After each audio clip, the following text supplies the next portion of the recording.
Good morning, world. I'm Steve Rao, the host of Pod TV and Roku TV's World Edition. And I greet you live from the All America city of Morrisville, actually PBS Carolinas, as I gave my response to the governor's State of the State address on one of the show's Black Issues Forum. We also talked about Medicaid expansion, which is very interesting. North Carolina, one of the few states yet to do it, but they made a deal in the Senate last week. Billions of dollars at stake. It's going to cost North Carolina about $500 million a month if we don't do it. But the money is not retroactive, and so the sooner they act, the better. But the Republicans want to wait until the budget is voted on, so this could be an issue moving forward. We talked about that. We talked about mental health, and we talked about the North Carolina governor's race, Mark Robinson, who was endorsed by Trump last year and is a real conservative rogue here in North Carolina, making a lot of waves. But today, I want to begin just giving a couple of things we're going to talk about today. 3 years ago today, the global coronavirus pandemic was actually declared a global pandemic, and more than 1.1 million people have died in the U.S. and thousands more dealing with long-term COVID. Much of normal life stopped on March 11, 2020. I think all of us can remember that, and it's hard to believe that we've come out of it, but also it changed the world, it changed all of us, and we're going to talk a little bit about our reflections of COVID.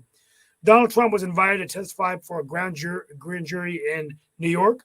The panel has been looking at Trump's role in hush money payments to an adult film star during his 2016 campaign. A Mexican cartel handed over 5 men yesterday. They were found blaming them for the kidnappings of 4 Americans last week. 2 were killed. And 7 people were killed last night in a shooting in Germany at the Jehovah's Witness building in Hamburg, a city in northern Germany. And this weekend is the Oscars, the Academy Award. I may watch Women King tonight. I heard it's really good. I'm getting ready to go see Creed 3 probably sometime next week. But we're going to be talking about all these different issues. And as we celebrate Women's History Month, today we'd like to have a conversation about other women out there that are doing great things, whether it's in politics, government, business, education, nonprofits.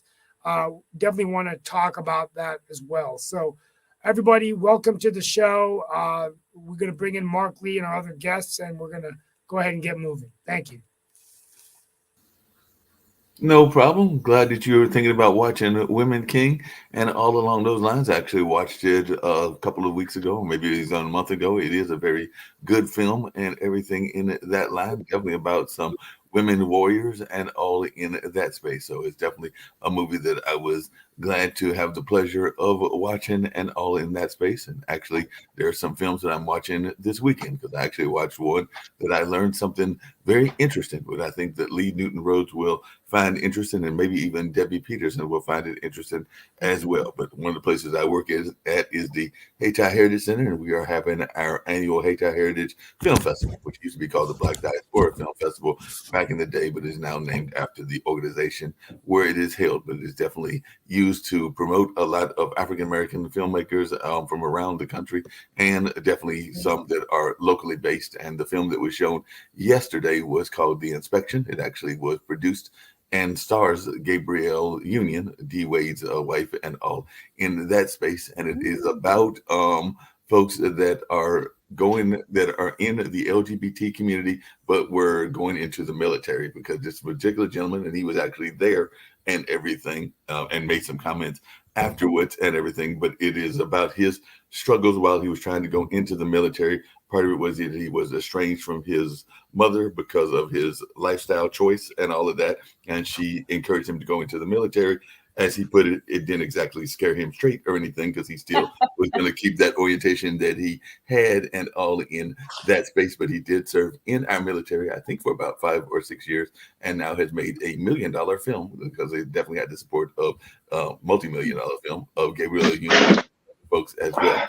The comment that he made that I think folks leave, maybe even Nick and you will find interesting, Steve, is that they were having a whole discussion around filmmaking, rights of different people, the whole nature of what goes on, and the conversation of the transsexual community came into the whole conversation. And one of the things that he said that I know that Dan will disagree with, and I know that Nick will disagree with, but after he made the statement, it actually made a little bit of sense, because he said that part of the reason he feels that the trans community gets in a lot of hot water and a lot of trouble is because part of the term is transitioning, because they are transitioning from one sex to another, from one sex to another. And in his words, aren't we all transitioning? Because we are transitioning from old to young. We are doing other kinds of forms of transition. So he was wondering if that is not part of the problem, is that whether we want to admit it or not, we're all going through a form of transition in our life and all in that space. So it was an interesting argument to hear from somebody in that community. And I don't know what other folks think of that logic that he put out there and everything, but that was his logic, was that we all face a form of transition as we get older. We transition in age, we transition from being rural to urban and all in that space. But that was his interesting conversation, and I'm glad that Debbie's here, because Debbie is a former mayor and is involved in the political lane and all in that thought. So I don't know if anybody's got any thoughts. I'm trying to get the gentleman that wrote the film and his partner, because he does have a partner in that film project, to Good morning, Mark. I just have one quick thought. We're talking about women who are impactful in our lives. I know we have a special day called Mother's Day, but I think if everybody, myself included especially, my mother was the most impactful, other than my, I guess, father for a lot of us, the most impactful woman in my life, and then my grandmother's second. And that cannot be understated, the importance of those two women in my life. Well, the interesting thing that he also brought up was actually the last comment that was made by a woman, actually made almost 9 or 10 hours ago, was a woman that came up after the film had shown and everything, and was actually saying, which I think a lot of folks have, I'm very much connected to my mom, and I would not say that I have these issues, but she said that part of the reason that she was admiring the film was because it had her come to terms with her own mother issues, because sometimes our mothers aren't always supportive and all in that space, and that's what this film was about. Because the poignant line that I think it was Gabrielle Union's character had was that she would always love her son, but she would never be able to accept his lifestyle and all in that space. And that was what the woman that was responding at the end of the film was responding to, because she was like saying that a lot of women, and Debbie may even have some thoughts around this, have some mother issues because of some things that their mothers have done. In the particular case of the woman who was talking, she said she had not talked to her mother since her sister passed. So apparently there were some things that happened in that relationship during that time and in that handling and everything. So Deb, any thoughts around folks that sometimes have those quote unquote mother issues? Like I said, I love my mother dearly, and I definitely know that she's one of my lead supporters of both me and my younger brother and everything. But I do know there's some others that have not always had the best relationship with their moms and everything. But I don't know if you had any thoughts around that, Deb. I have a lot. Well, sorry, Debbie. Welcome to the show. Oh, thank you. Well, you almost started to cry when you started talking about mothers, because I lost mine. I don't know, 9 years ago, but it still seems like yesterday. And I wouldn't say I ever really felt I had mother issues, except at one point where my mother, and I won't go into the details, but my mother, I felt like didn't understand what was really truest and most important in my heart. And I guess that could be true in some of the transgender issues. It wasn't that issue, but, and I felt betrayed for a very long time. Felt like she really asked me to do something that completely violated who I was and what I wanted to be. And that was hard for me for a long time. And what I finally got past it and ended up doing was forgiving her, was realizing she's human too, and she did have my best interests at heart, and I was able to go from that even beyond it to other people who had been mentors and important people in my life, and realize that for all the things that I wasn't happy about what they'd done, where I felt they hadn't listened, or I had been betrayed, I needed to forgive them. They were human. And when I did, I felt so much better. My life was easier. And that whole thing about forgiveness is very true. And it was a good journey for me. Debbie, I agree with you. Forgiving can be very freeing, but forgiving does not mean forgetting either. Some people confuse the two. Absolutely. Yeah. That's very much the You're case right. and everything. Mm-hmm. I think Steve thought that he wanted to make just really quickly.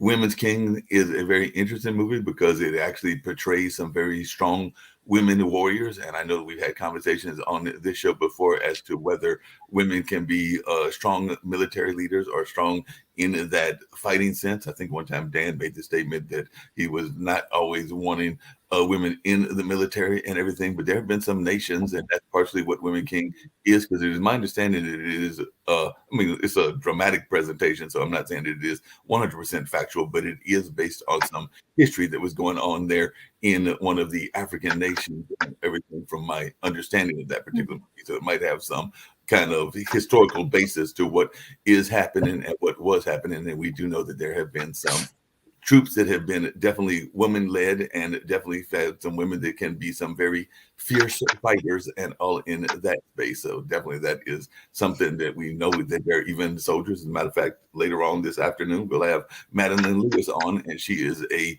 veteran of the military and all in that space, and is very proud military veteran. And her show is Success for Women that she does every Friday at 7 o'clock. I can't remember the time, and all in that space. So even though that movie was fictional from what I understand, I also understand that it might have had some historical basis, and there have been some strong fighting women that have held their own. I'll just put it that way. Yeah, absolutely. Well, let's go back. We're going to talk about some other issues after we have the guest on. But for Debbie, as we celebrate Women's History Month, in addition to our own mothers and women in our life, are there any other women leaders that you've looked up to, or other women you think that we should be talking about on the show this month? Oh, wow. I loved, I'm sure, yes. And I really like that question, because it's something that I have searched and searched and searched over the course of the last few years while I've been working on writing. And there are actually, I think there are very few women government heroes that are historical government heroes. There aren't that many women heroines. And there are some in the movies, some of them are cartoon characters. But Debbie, I have two come to name: Margaret Thatcher and Golda Meir. I love it that you said Margaret Thatcher, because that's the first thing that came to mind. And I was in Great Britain when she was heralding her. She was the daughter of shopkeepers. And so she understood the importance of small business in the early 80s. And if it weren't for Margaret, I think Britain would be in a much worse place than it is now. And I hated her at the time. She came across as really cold and supercilious. And that may be because she was trying to be someone she really wasn't. She was affecting an accent because she felt she had to. She was affecting making her voice deeper and stronger and more powerful because she'd been advised to do that. And I met her in person, and she was warm, very, very warm. And so that taught me another valuable lesson, and that is don't judge that book by its cover necessarily. Yeah, Debbie, I've got four more for you. I know Dan Worthington's not going to agree with me, but I got to be honest with you. When I met Kamala Harris in a private meeting a few months ago, she was so different than what I see in the public. She was so engaging and very nice and very telegenic, and just was very personable. And so I just wasn't, but then there's a tendency to demonize candidates on both sides, and maybe she doesn't have the experience to be vice president. And I think that's what Dan Worthington, the Republican. All she has to do is talk, in front of cameras, and that's what it does it for everybody. And laugh.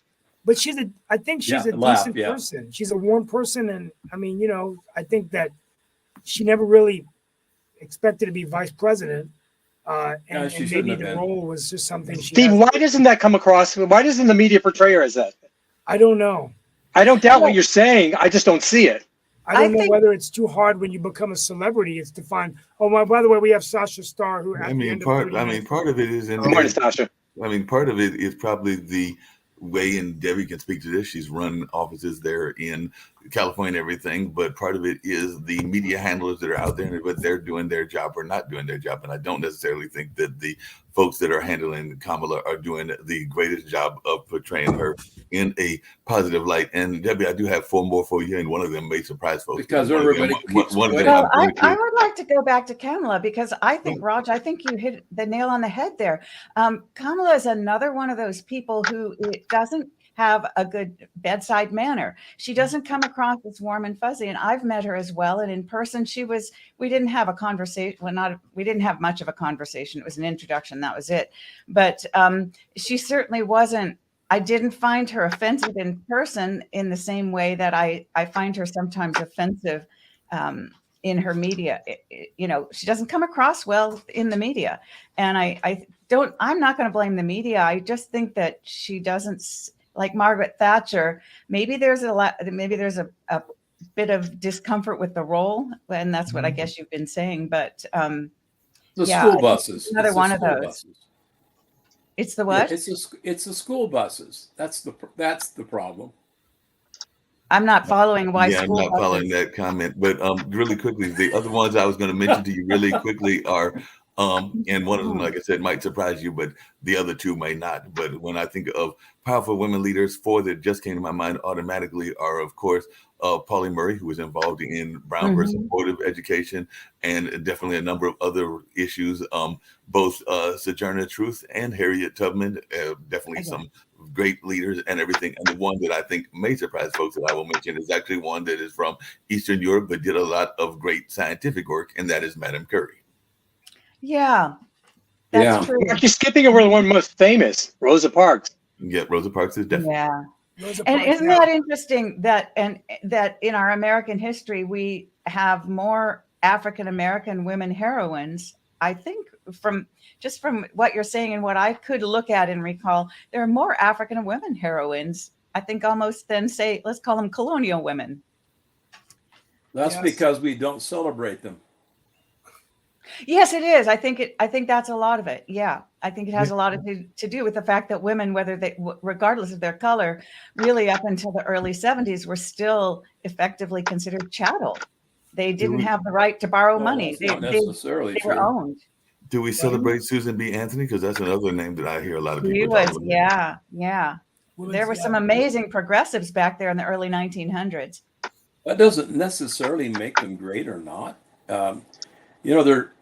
For example, in our church, Latter-day Church, LDS Latter-day Saint Church, Church of Jesus Christ of Latter-day Saints, we have the largest women's organization in the world, and it's and women led, and Utah is the first state to provide the right to vote, had the first woman congressman.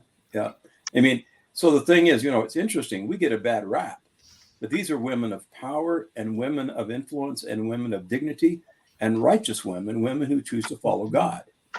We don't celebrate that enough. What we do is we celebrate the liberal causes, the shrill voices in the side, all the things that tend to disrupt and make our society more unstable. And then we've got all these examples of shining angels on the hill that we don't even recognize. Or in fact, the left demonizes these women because they're not quote unquote feminists, right? Yeah, there are a lot of things you've touched on that have touched me, and the progressive women in the early 1900s, including my grandmother, were Republicans.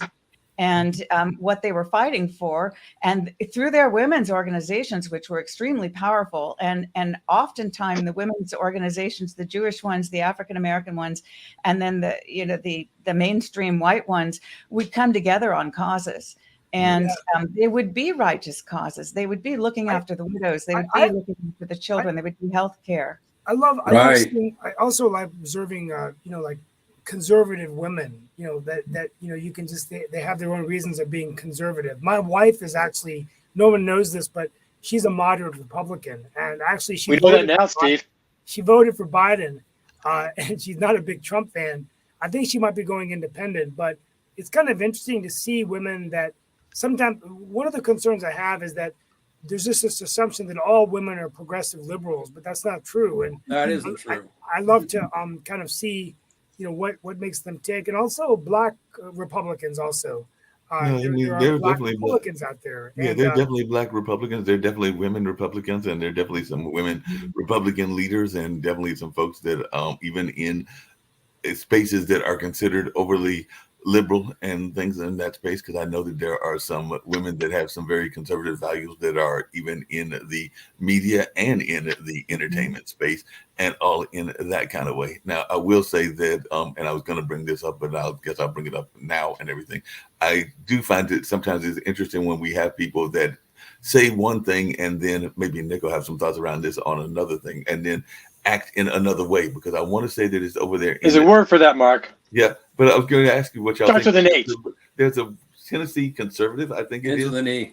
That's in a hypocrite. Yeah, there's a Tennessee conservative and everything. I want to say he might even be the lieutenant governor, if I remember correctly, but he's been older gentleman in his 70s and been very active in social media and everything. But part of the reason he's been in hot water in social media is because one of the pictures that he was admiring quite actively was that of a gay man, a gay young man and everything. And he was even saying how attractive and wonderful this person was. And then he's been one of the very stout anti-gay folks within his constituency. But then he comes out with this kind of statement and social media stuff that has been going on. And definitely there's a lot of viral and a lot of other comments that are coming out on the social media outlets because of what he says and then what he does are not necessarily matching. Mark, I don't know the particular case, but you cannot approve of someone's lifestyle but acknowledge the good that they're doing to society at the same time. Yeah, but that's been a challenge for me because there are times when I really dislike someone, and I have to concede that in fact maybe they were a good leader or maybe they did some things well. So I agree with you on that. Our best leaders are not necessarily angels. Well, I mean, most of our best leaders are not angels. I mean, we can look at the ones that have had troubles even in the civil rights movement and in the women's rights movement and in a number of other movements that had some, things in their closet that were not always that great in their history and everything. I mean, we can look at some of the top leaders of the world, whether that's the Jeffersons of the colonial era or whether that's the Martin Luther Kings, and we go more to the 60s. But there are things about their past that were not always that pleasant, but the family dealt with it. The family dealt with it, and I'll just leave it at that. Well, I'd like to come back in with what Dan said. In a perfect world, I would be choosing righteous leaders, male and female, and I'm not so much concerned about what their specific faith is. I'm just concerned about their standards and their ethics and their righteousness. Because a lot of the great leaders have, in fact, been righteous.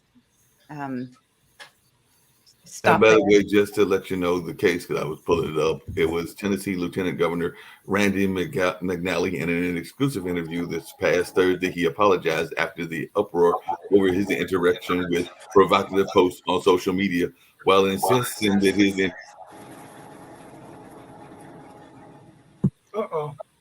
Wi-Fi issue froze. Oh, well.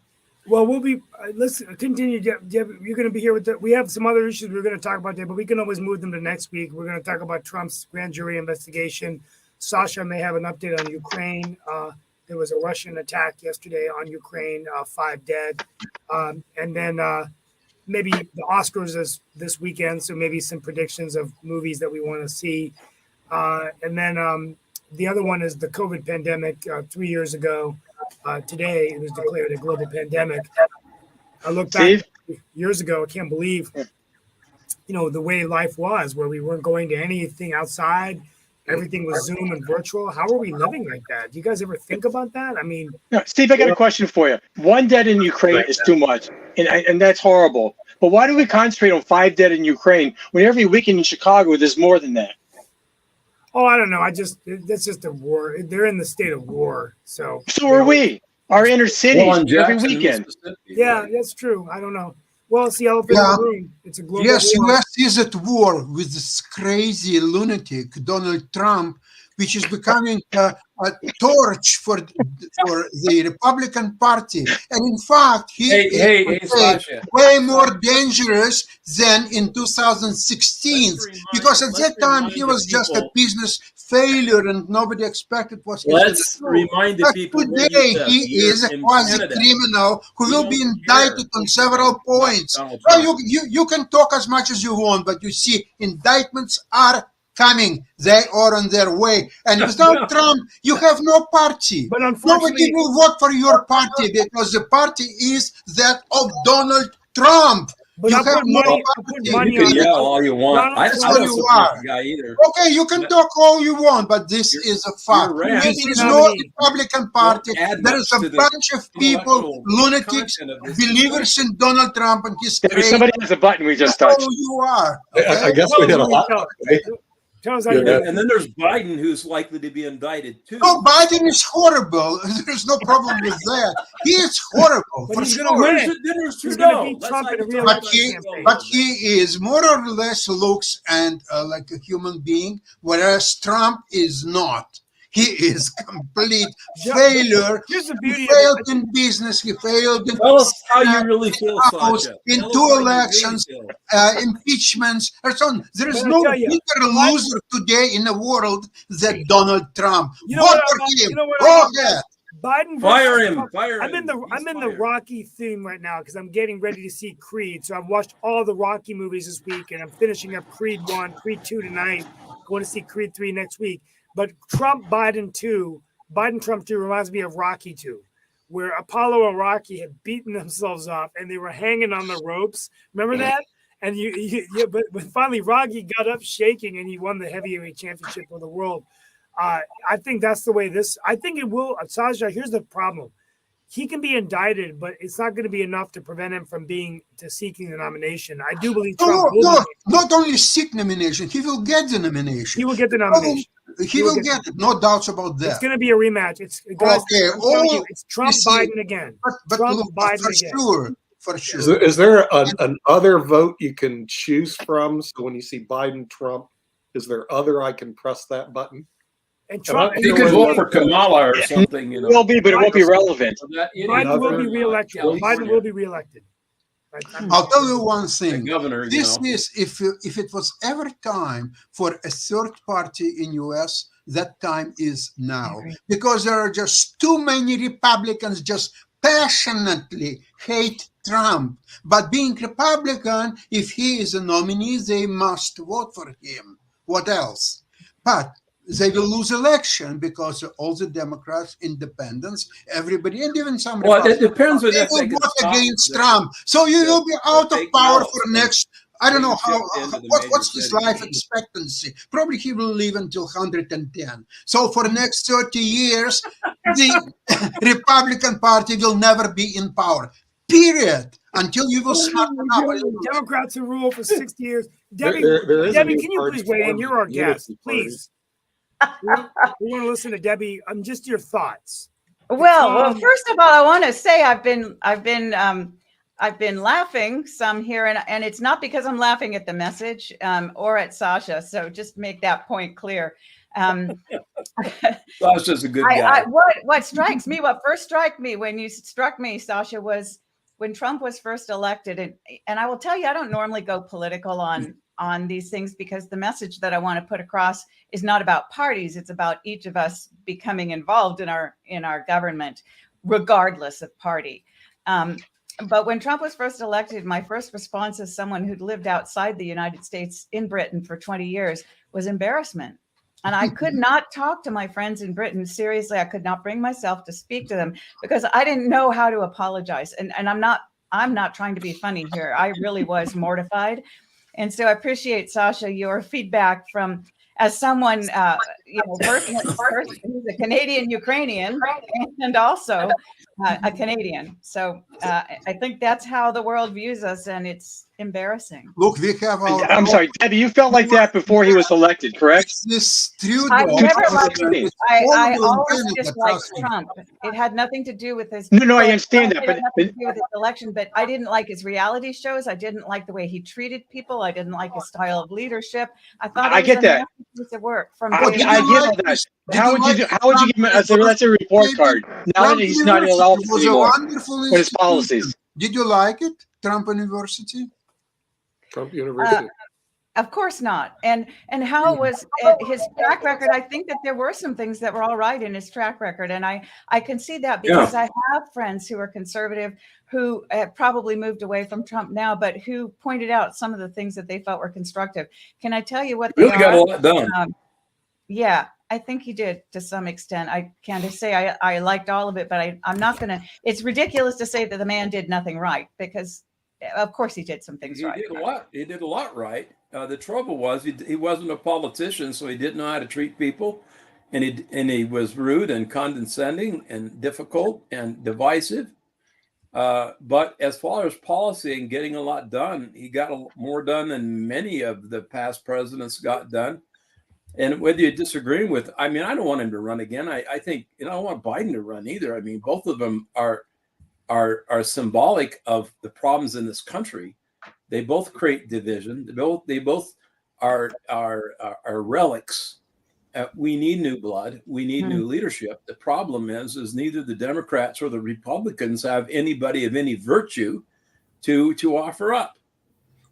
Mitt Romney, who is probably arguably the most noble of the bunch, shot himself in the head because he didn't play that whole situation right.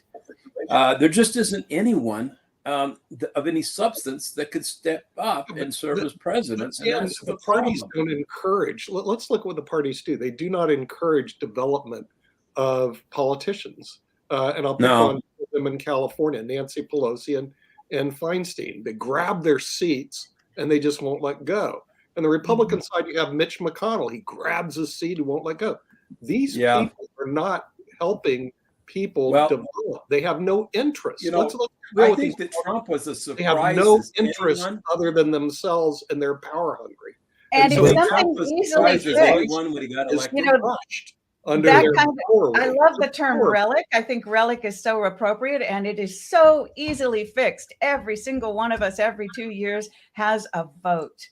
We don't need legislation or anything else. We just vote out the relics and bring in new, fresh blood. But I agree with you. There is no well, I won't say no, I can't say that, but there's very, very little, certainly at the local level, leadership training for elected officials. Well, that's what I was going to say. I mean, people are not asked. People don't vote out relics. They vote them back in again as thank you for gratitude. Thank you for what you did for me. Come back again, and they keep doing it over and over and over again. Without term limits, there's no end to the madness. No, but That's our fault. Yeah. 100%. I agree with you, but that's the way the system is. That's the way people are. But one of the questions I've got to ask, don't develop young leaders. No, that's what I was going to ask. That's what I was going to ask is, and this is for both. I agree with you, Nick. Whether we should, but the system doesn't. Deb and Steve, what are we doing to develop young leaders? Because I agree with you that there's not enough young leadership, and where is the we teach radicals is what we do. That's what universities are turning out is a bunch of radicals. Certainly, some conservatives survive through that milieu, but you get a bunch of stodgy professors who are liberal on the liberal side and try to indoctrinate these kids in the universities when these folks have not really ever worked outside of academia and have no touch with reality to begin with, at least the majority of them, or they are former layovers from the 1960s when they were so blown out of their minds with drugs and everything else, free sex and rock and roll. And so it's like, come on, seriously. But can you see the indoctrination is strictly just liberal indoctrination? And hold true to. I'm not buying that because I think there is indoctrination on the Republican side and the conservative side as well. I'm asking the very legitimate question, which is, where is the leadership training? I do know of some organizations that do some leadership training, but I don't know what their graduation system is or how they get their leaders. And a lot of times the leadership is for that local level. I'm talking about what can we do to get that kind of leadership on a state and a national level. You got to get rid of these power mongers that stay in office forever. And I'm going to pick on another one on the left side, Bernie Sanders. Okay. Oh, age 80. I'm sorry. There should be a term limit for Supreme Court justices, an age limit for senators and congressmen, 80 and out. It's discrimination from what I understand. You're talking about discrimination. It could be, Sasha, but I'm just going my empirical evidence. But you know what? I think you should develop years, new leaders. You have to put somebody in charge. And in Republican Party, the number one choice would be Marjorie Taylor Greene. She would be excellent in charge to develop new talent. Sasha? And you find somebody in Democratic Party as well. Yeah. Sasha, the government already discriminates based on age. You can't join the military, the FBI, and other organizations based on age. The private, you get sued. The government does it all the time. Hey, age discrimination is legal in the United States. I'm sorry. So you could put a cap, 80 years old, and also put term limits. 2 terms and you're out. But increase the congressional term limit. 2 years? Are you crazy? You can't learn your job in 2 years. It should be like 5 years. I mean, seriously. Why don't they make the congressional team 6 years like the U.S. Senate? Johnson said 5 years, baby, and then you can do something. But 2 years? You're always running for election. It's ridiculous. So they could make the congressional terms 4 years. To run up the money, right? They're lining up their money for the next That's all campaign. it can do, Dan. You get elected, the first thing you have to do is start chasing the buck because you got to run for re-election. Well, you know, so the thing that I find ironic is when they asked George Washington, about whether he wanted the role of emperor or king of the United States, he said the only role I want is citizen of the United States. And I think that what's ironic is that we've now gotten to a point where these people in Congress are becoming these figures that are there 20, 30, 40 years. And, there's the knowledge. Well, we need that institutional knowledge. But once you get in and you start getting your pension, you get the benefits, you don't want to give it up. So I feel like we need to get back to getting. And then all the corruption that comes with maybe it. They shouldn't have pension benefits. Power. These people are drunk with power. Let's get real. You've been to Washington, D.C. I think you're going again next week. They smell that. They get that Potomac fever and the drunk with power. And the longer you stay, the more power you get. Yeah, and you're getting drunk with power just going. So we got power drunk people running the country. And Nick, would it help if if it wouldn't help if they didn't have pension benefits? Yeah, there was no incentive. Have pension benefits. Of course. No, they shouldn't have it though. Take it away. Oh, that would be take it away. But and then what do they need it for? Come there for a short term, do your business, and leave. For a short term, not anyone else. But you have to change our system. We have systemic failures, and they're not being addressed. And it's shown by show me the people after Biden and Trump and the centurions. Okay, did Biden start developing any of the young people? No, he doesn't give a rat's rear about young people. What about he didn't care about him? He didn't care about anyone. Trump care about young people? No, other than his own family members, he doesn't give a rat's rear about young people. And so what happens is they quash young people. And does the media bring this out? No, the media because they're stupid or they don't care. The media's not stupid, Nick. Don't give them that. They're not stupid. They know what they're doing. I think one of the biggest things you've touched on is that they have to spend 30 to 70% of their time raising money. Yeah. When you're spending 30 to 70% of your time raising money, how do you legislate? How do you find out what's going on? How do you listen to your constituents? Yeah, because it's all about the money. Because it has to be about the money. Not. You can't get reelected. It's a lot of pressure. It is a systemic. Debbie, maybe they weren't meant to regulate so much. And legislate so much. Maybe that's the way the system was set up originally. It shouldn't be so much in our lives.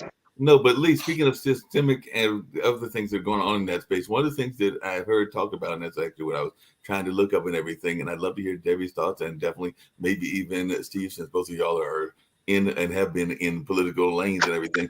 But, one of the places that I work for is a testing grading company, and I do know that there are quite a few of the fellow readers, fellow team leaders, and other things that are older citizens. So there has been a push to actually, we're saying that we don't want older folks in the Congress and everything, but there is a push to actually raise the retirement age to 70. And like I said, I got some coworkers that are in their 80s and they're doing quite well in their work and everything. So that is one of the things that they're saying could be done to shore up some of the things with Social Security, which I know we've talked about going broke and everything, and it's actually being in a bipartisan group of folks that are putting it together, including some conservative Republicans. So what are folks' thoughts about this notion of lifting the retirement age up to 70, where it's been at 65 for who knows how? Mark, I'm sorry, I got a question for Nick. How does the system that's Social Security, that's self-funded, go broke? It was never Because they stole the money. it was Other than never theft. actually sound, Lee. It was a pay-as-you-go system. So Right. nobody really funds into their current. Isn't that originally the way it was? You funded into yours, and then they just stole the funds and they took it for some other purposes? No, you don't fund into yours. It's pay as you go. So what happens is the people that are working today are paying for the people that are retiring today. No, that's the way it's working now. Originally, how was it designed? Like That's how that? it was designed originally, and that's how it is today. It's pay as There you was go. no lockbox? And to give you an idea, my grandmother, who was a millionaire when being a millionaire was a lot of money, okay, she was collecting Social Security. She paid zero into it. Now, how do you do that? Well, when FDR started it, it just goes, everybody gets Social Security. And even today, they don't means test. So our young people are paying for. Well, they shouldn't means test. If you're putting in, you should get out. But you shouldn't get out, take it out if you didn't put in. Your kids will be paying for Bill Gates' Social Security. That is not fair. Bill Gates doesn't need the money. Neither does Elon Musk, etc. They means test all the poor people all the time, but they won't means test rich people. Why not, Nick? Pardon? Why not? Because who votes? It's the rich people who get the vote. They're the ones that buy off Congress. And that's one reason they should lift the cap. And when I told my employees I got to lift the cap because I'm above the cap now, and they didn't even know what the hell I'm talking about. I said, I don't pay into Social Security anymore. I had a and then I realized they never made more than the cap. So they don't know if you're a higher income taxpayer, you don't pay into Social Security once you reach a certain threshold. And it's a big fraud on the American public, but there's not enough financial education for people to realize that higher income taxpayers don't pay into Social Security. We should have a show on that just to educate people. Yeah, we should. Yeah, well, you have to, otherwise you're never going to change the voting system because they just don't know that there is a cap on Social Security, and that once you reach above the cap, you just don't pay anymore. So, I was thinking about this yesterday because I have friends who have plenty of money and they say they really don't know why they're getting Social Security. They don't need it. They don't, and I think that if we were to reframe our thinking a little bit and think of it as insurance, because it is a security net for old age. If we were to think of it as insurance, we know that sometimes it pays out, sometimes it doesn't, but we all pay in. And I think that might be a more helpful way of looking at Social Security, and it might also help with the funding. On a local level, we've got the same thing when we're paying pensions for a city council or a city mayor of a city, not a mayor, sorry, a city manager who retires after maybe 10 years, and he's on full pay, full health insurance for his whole family until he dies, or she, and you change every 10 years. At any given time, you could be paying 5 salaries for 5 city managers, and there's simply no way that the system can carry that either. And that's goes into the whole third situation. Here's the other problem, Debbie, is that in private industry where I work, 15% or less have pensions.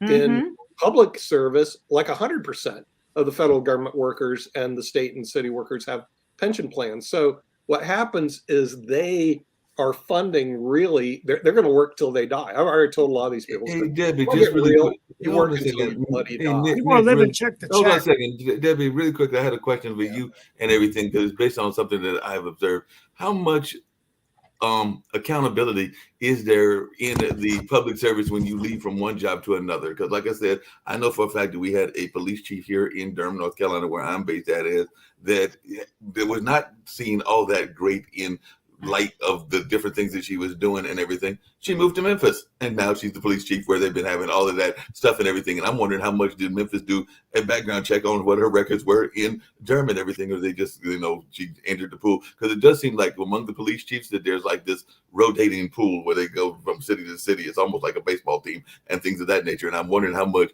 background check do the cities do on each other and all in that space. So I was just wondering if you had any observations, because like I said, she had moved from Atlanta, which had its own problems, to Durham, North Carolina. Then she went to Memphis. And of course, we all know the hot water that she's in Memphis because of what happened there a few weeks ago and everything. But how much background do they even do on these?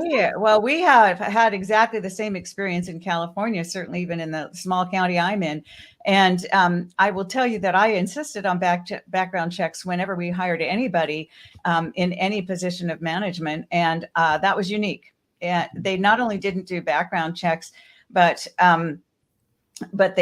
yes, at the state level, people could continue to work after they had retired, so they could collect that full-time pay retirement and then go into another government position. I'm told that doesn't happen at the national level. It is not allowed for federal jobs, but state jobs, states, I guess, make their own rules. And Debbie, when they do that, do they eventually pull down more than one pension? I'm not sure if they get more than one pension, but they certainly are taking, they're taking a full-time pension and working. Now, Deb, I'm not even sure that it doesn't happen on the federal level, because one of our other past police chiefs, actually for a minute went and worked up in, there was a woman police chief that was here. She actually went to work for the Parks and Rec up in DC. So, like I said, I'm not sure how much background. Well, and I think that help you in this department. Yeah, I think that she retired from a state job but went to a federal job. That might have been the loophole. From federal to federal, I don't think is allowed. Right. Yeah, you transport to various different jobs. There was a person in my country club in his 40s, like 42 years old. He says, I'm retired. I make more than $100,000 a year. I said, what'd you do? He says, I collect 3 separate pensions from 3 separate governments that I worked for. Seriously. He goes, a lot of people should know how to do it. And he wanted to write a book. I don't know if David ever wrote a book on it, but basically, yeah, you can if you play the game right, you collect multiple pensions from multiple government entities, and then you retire at an early age. Now, let me tell you something. In elementary school and high school and middle school, no one ever teaches you this, at least to my knowledge. I didn't take my first pension course until I was in an LLM program at University of Denver Law School. They don't teach you this. Okay, they teach you to go to work, grind out your 401k, which is the most tax inefficient plan in America, because you pay Social Security and Medicare taxes on that, where pensions and profit sharing plans you don't, seriously. And then you find your 401k is not sufficient, so you work until you die. That's the American retirement plan as we sit today. One more thing, you buy a house, and that's your biggest asset. And for many, many people, that's the other leg on that 3-legged stool. Yeah, the only problem is, just because you own your house doesn't mean when you go to the grocery store, they're going to allow you to take the groceries out free. Okay, and that's the problem with the house. It doesn't produce any income. So you need some income producing assets. But none of this is taught through our entire school system. And this is a big failure of financial education in the United States of America. So people get out, and the first thing they do is they go, oh, loans are easy. Let me go borrow money to go to a private school that won't make a difference for me with a major that I can't get a job in. All of a sudden, I'm hundreds of thousands of dollars in debt. I'm crying to the government to forgive my loan. That's Nick, just really, Nick, excuse me, 1.7 trillion. Yeah, Nick, real quickly, I did have a question for Sasha and everything. I know we're getting ready to do the Russian show very shortly, but apparently this came out yesterday. The Russian president, Vladimir Putin, is betting that Russian forces can prevail in Ukraine through a grinding war of attrition, and he believes that Ukraine matters more to him than us, and that's according to the CIA director, William Burns, and he told lawmakers that on Thursday. So despite morale and other problems facing Russian forces in Ukraine, Putin is very much taking a longer-term view, and that's what Burns, our CIA director, told a House Intelligence Committee. So you think he's got a point? Because apparently our CIA director is thinking that he's doubling down and that it matters less to us than it does to him, the maintaining of the Ukraine under the Russian umbrella and everything. So, Mark, what kind of track record does the CIA have? excuse me, he definitely has a point. And all Putin actually is playing to outlast till U.S. election in 24, presidential election. And in case that Republicans will win, then most likely U.S. will stop supporting Ukraine. And if that's happened, then NATO will stay aside, and then Putin will have an open door to Ukraine and just take it all over and absorb it, kill it, do whatever he wants to do there. Well, So that's basically what he one difficult thing I get, Sasha, I get asked this question locally in the media here as well is, the billions of dollars we're spending, well, why are we spending so much money? Why can other people spend more money and other countries? And why could we invest that in the U.S. economy? But I think that the problem is that if we just don't provide assistance and let Ukraine fall, then that's just going to make the world even more unstable. So don't you think that that's kind the of point is Steve, we could do both. the point It's not an either or. the point is that if US would not support Ukraine and it would fail, then US and NATO will spend 100 times more money to fight Russian invasion to Baltic states, Poland and other NATO countries. It will not even comparable. And by the way, US spent way much more money in Afghanistan and other sectors. You see, the thing is actually what I hate about US approach is that they you see, US are not fighters. They have a colossal military. They have a colossal budget of close to three-fourths or maybe even $1 trillion anyway. But they don't like to fight. They avoid fights, and not even fights because US is not fighting in Ukraine, but it could be perception that because they are helping Ukraine, they are on Ukrainian side. That will upset Russia and Putin may in turn attack US interests. There are already talk about that Alaska was unjustly rewarded to US and it should be given back to Russia. And there could be a talk that in for example, Brighton Beach in New York and some areas in Miami, there are a lot of Russians who live there, and Putin has to defend their rights. So on that point, he could ask, for example, US to abstain from policing these areas were populated by Russians because that would be human rights violation and so on and so on. And if there is a talk about that Black Lives Matter, so you very soon you will hear Russian Life Matter. That will start the pride. Well, I mean, the whole saying is all lives matter and everything. But one of the things I was going to ask him, I don't know if anybody's got any thoughts about it, but Burns also said that he's also concerned about China. On China, he said that Beijing had not made a decision about whether to take military action to take and seize control of Taiwan, but said he would not underestimate the ambition of the current Chinese leadership in that regard or the determination. So are we going to see two countries that we are involved with in a kind of conversation on the international level that are going to be trying to take over sovereign nations that are near them? Like I said, we know what's going on in Russia and Ukraine, but apparently there is some fear that even the CIA director has about China doing that to Taiwan as well. And I'm sure there's some other countries. I've mentioned Eritrea and Ethiopia. I've mentioned definitely, we could even go England and Thanks, Ireland. Mark. The point is that either one of them, China or Russia, it's no danger for the United States. Together, yes, there is one, because there are two large countries with substantial arsenal, including nukes, and China is now building new submarines and nukes, and they're doing tremendous progress in that respect. So right now, even without losing a single American soldier just by supplying weapons, you can now stop countries that were threatening the world with nuclear annihilation for the last 60 years, for 3 generations. So right now, you can weaken Russia. You don't have to defeat Russia. You don't have to go to Kremlin, because Kremlin will, Putin regime will fall once Ukraine get them out of Ukrainian territory. That's the end of Putin's regime. And then there are 2 scenarios. Either it could become more sober and Western oriented country as it was in the beginning of the 90s, or it will be broken apart in 4, maybe even as many as 8 republics, which is also bodes very well for United States. Dasha, Okay. I just want to make sure I heard you correctly. You said both Russia and China by themselves are not a threat to the United States, but together they are?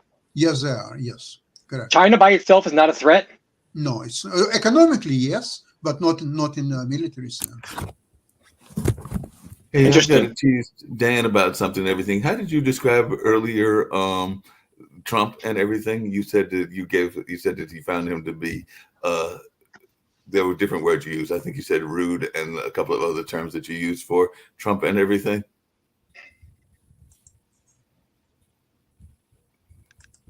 I didn't hear you, Dan. Dan, you're muted. Yeah, you're muted. I don't know what's going on with your mic. Still don't hear you. Try again, Dan. We can't read lips. Now you're muted. Take it off. Now you're muted. Move your lips. Something's going on with this computer. Okay, well, I guess we'll go to somebody else. Yeah, we'll go to somebody else. Maybe he's going to come out and back in and everything. But we're going to wind down in a minute. Steve, get ready to get to your closeout. Before we get to your closeout, I didn't know if Debbie had any final comments. I'm glad to have her back on again. And like I said, we always love inviting her. So I'll be hopefully bringing her back on a couple of other times as well. I know she's usually busy with her book and everything, but I will send out those invites. And whenever she's able to pop in, hopefully she will pop in.